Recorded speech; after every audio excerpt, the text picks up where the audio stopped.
Hello Steelers, and welcome to this bench report, the next one. These are quickly turning into a weekly reports. I don't know if they're going to stay like that, but that's certainly what they're doing at the moment, so let's not complain too much, shall we? I've done quite a lot this week actually, in this last week, so this might take a little while, but we'll work our way through it and I can show you everything that I've done. I said last week that I'd had the sharp practice figures on the table for quite a while on the painting bench. I managed to get those finished. There was only 6 of them, and the gun, so that's a British artillery gun. I was able to clear those off as well. I was quite pleased with how they turned out, and it's a nice little addition to my British Forces for sharp practice. So that was a nice little tick in the box, really, of just working my way through the stuff that I've gotten on. Because obviously sometimes when your desk gets a little bit full, it can be a bit overwhelming when you really want to be painting, and when you're kind of picking up little bits and pieces, I like to be a bit more honed in. I also finished off the base of Prussians as well for Blucher. This is my first full proper base. I've not done the base labels yet because I just haven't sorted those out. These were the 6mm ones that Paul down at the club has been printing out for me. This is something I'm going to be doing, chipping away at every so often, and I just really wanted to see how these look, and I got some skirmishes, so I was able to put those together and get those finished off, which was great, fantastic. I've also been chipping away at the 1/300th scale aircraft for Algernon, so I did some Hanovers, and I also did some Dolphins as well, some Sopwith Dolphins as part of my painting last week. I do have a painting video for the British First World War aircraft, which I've completed and uploaded, but because of my schedule probably won't be out for a while, but do keep an eye out for it. I also attempted a lozenge pattern paint job on some other Hanovers as well, and I'm quite chuffed with how it's turned out actually, so I'll probably do a painting video on that as well at some point. And it's a paint scheme that's quite difficult to replicate, especially in 6mm. You could do it with decals, but I think it would just a bit too fiddly with cutting out the shapes for the wings and things. So I just went ahead and I just thought I'll just paint it. I did some years ago when I had a load of Skytrex 1/300th aircraft, and I painted them, with varying degrees of accuracy at the time. And I think these ones look a lot better. But again, I'll do a paint video on those at some point in the future, just to remind myself how I did it, if nothing else. So keep an eye out for that. Speaking of algae, I took some planes down to the club on Thursday and we played a good game of it. We had 13 aircraft in the air with 5 players. 2 of my camels were shot down, but my ace, he was able to destroy an albatross, and we also had another kill from the SE5s that killed an albatross as well. But it was a great game. It was good to get people involved with Algernon Pulls It Off, because it's such a good game and it's so easy to pick up and just put down and play. And obviously, do check out the latest Algernon Pulls It Off video that I put out on Friday. It's on the channel. And that has a downloadable set of rules with it, so a free lardy game. What more can you want, really? Go and check that out and you'll be able to play Algae as we have played it recently as well. Also, Paul gave me a couple of books as well. I've left one behind, but I've got one over here just out of shot. It's the Great War's Lives. Sorry, I left one downstairs, I say, not behind. It's a German Air Force book for the First World War, but this one is one by Paul Reed, Great War Lives. Paul Reed has a fantastic podcast called The Old Front Line. Go and check that out. It's really good. He's a First World War historian, has been for years, and he's very well known for that kind of thing. So go and check out his old Front Line podcast. I think he's had lots and lots of downloads on it. It's well worth listening to while you're painting. There's never anything wrong with that, I don't think. In other fronts, I moved on to the British Paras. I actually managed to finish the British Para recce jeeps by adding the crew. I've got a couple left over kicking about here on the table, but I was able to fill the jeeps up and they are completed and done. So I then started work actually on the infantry figures themselves, and there's a few here at the back you can possibly just make out, and I've also got some here on my spraying apparatus. So this is going to be when I come to varnish them. I'm going to do them all together. I think there's 40 in total. I'm currently, this is Saturday afternoon. I'm recording this. I've currently got I've got another 10 here. There's 20 on here. I've got another 10 here, and I've also got about 11 left over there, I think, because of the crews and things.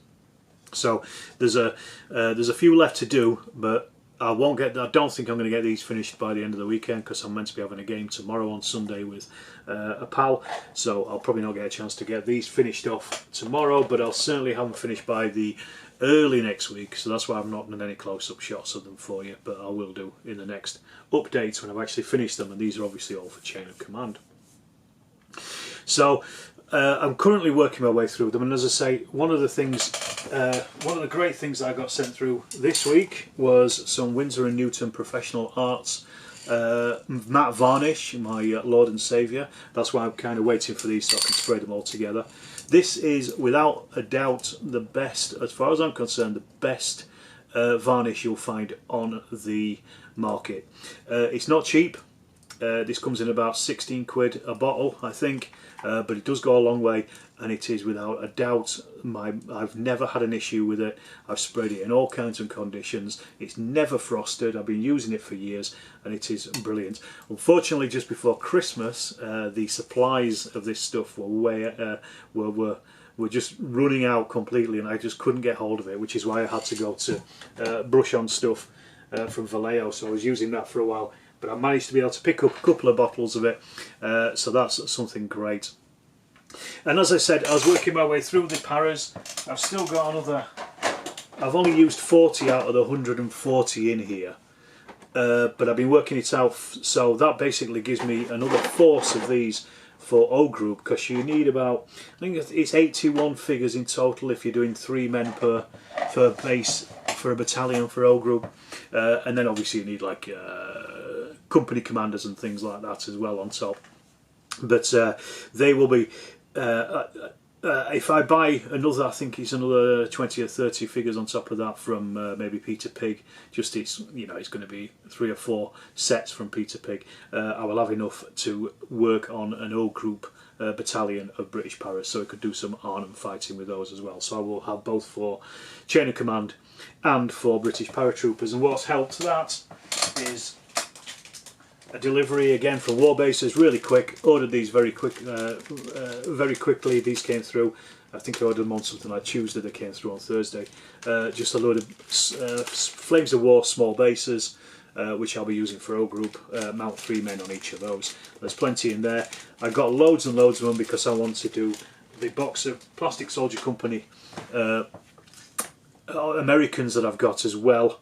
So that's going to be another force I'm going to add more to, because I've already got quite a few American bases, so I don't need that many to make it up to a full O group force. So I'm just trying to really just add to the figures I've got rather than starting any brand new forces. So that was quite good. Also, this week I got a copy of this Undaunted Normandy by Osprey Games. It's a Second World War deck builder, tactical game. I've had my eye on this. It was released, I think, in 2019. I think maybe a little bit earlier. Can I see a date on this? I can't see a date on it. Might be a little bit earlier than 2019, but it's been around for a little while, and I've definitely had my eye on it for a while. The one thing that kind of put me off a little bit was the Normandy theme, because I feel it's a little bit overdone in wargaming. I know exactly why they do it. It's because obviously it's very popular, and it is going to sell not only to British players but also to American players. Obviously, I mean, it's an English language thing, but it's going to sell across the Atlantic, and they're obviously looking for the biggest market they can get. So doing a 1941 Malaya Undaunted probably is not going to sell that many units until you've got released these. However, I also got it because they are talking about releasing soon a Stalingrad version. But I also got as well the Undaunted Reinforcements, which you can see here, much bigger box. And this is basically the reason I got this is because it's got an AI bot in it for solo play. And I'm thinking I'm going to do some videos on this at some point as well in the future, so stay tuned, and I'll be playing some games of this. But it's got a solo AI, and the reason I bought it for that is because I don't always find time to play with friends different games, because I've got a lot of games, so playing a lot of different games is very difficult for me sometimes, and to introduce them to a new game, people we like to play other things as well, so you've only got a certain amount of time. So I thought, well, the best way to do it is if I can play it solo, then I can play it as well. And it's relatively cheap, which is a great thing for it, if nothing else. I think the original box is about £20. Then the Undaunted reinforcements was about another £20. And then I've ordered the African expansion as well, which is the other one, because I've gone all in, despite ignoring it for a few years. I've gone all in, and I've got the African expansion. It's on the way to me, and that again was about £20. Now £60 is probably about what you'd probably spend on most modern day board games, and this is a really, really nicely produced set. Again, I will probably do a proper review of this at some point in the future, but you get a ton of books. They're all colourful, as you'd expect from Osprey.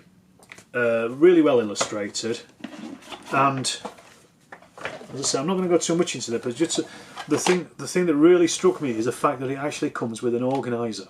The amount of games that you get where you've just got loads of pieces just floating about and things in there, and this you can actually organise everything. This is the reinforcements, and this apparently takes everything in the base game of Normandy and also the African game as well.